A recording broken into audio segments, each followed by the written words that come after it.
morning, in part because it is a death piece, but also because I think there's a chance that some of y'all in the audience might know the person who it's about. So if anybody knows River Grace, this is a grief piece, grief song for/about/whatever with them, and so I wanted to just let y'all know because I didn't want to like blindside anybody. But yeah, so this is the premiere of it. Hopefully the lyric sheet works, and hopefully I can remember.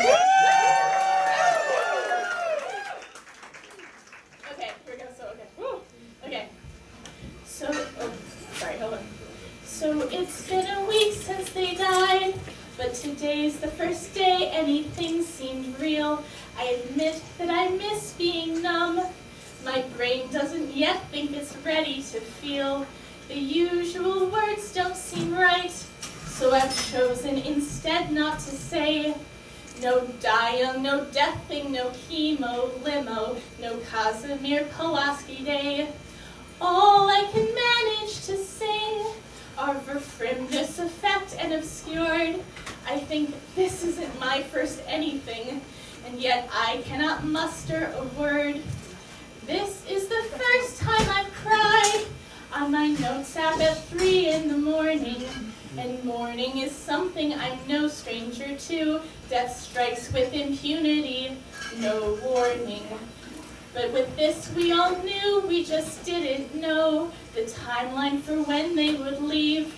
We knew diagnosis and cancer and hospice, and yet I still struggle to grieve. The last message sent was meant just as a half stream of consciousness, part 1 of 2. I had planned to write more once they settled back home. They died before I could continue. I told them their existence illuminates every inch of the earth that they roam, and spoke of blue stockings, get on the stage, how they made that stage feel like home. River's poetry was something to behold, and I know souls whose lives changed path.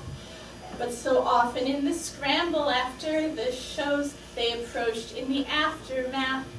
Their support was immense, since I always aspire to earn admiration from those I admire.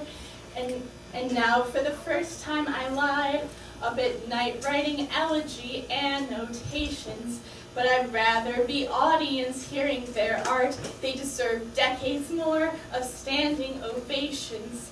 To help fund their treatment, some friends made a candle, which sat under my bed till the end. And as I reached for it, saw my Sebastian candle and thought, look, now they're both for dead friends. And as the geese fly over my head, in the park dark of night all surrounding, in this place where I honor my dead, words of kindred spirits, poets past resounding. Did you know that the angel herself was modeled after the love of her life? Emma outsourced the sculpting itself to instead stay home and care for her wife. And as I walked home alone after that, singing questions, expecting no answer, passing symbols of illnesses healed, and a bus PSA ad for cancer, saw a sign saying nature all is resurrection, radical fairy river dendrophile. Given that, the quote seemed to me a good omen, so I reveled in that bittersweet smile. Revel, revel, revel.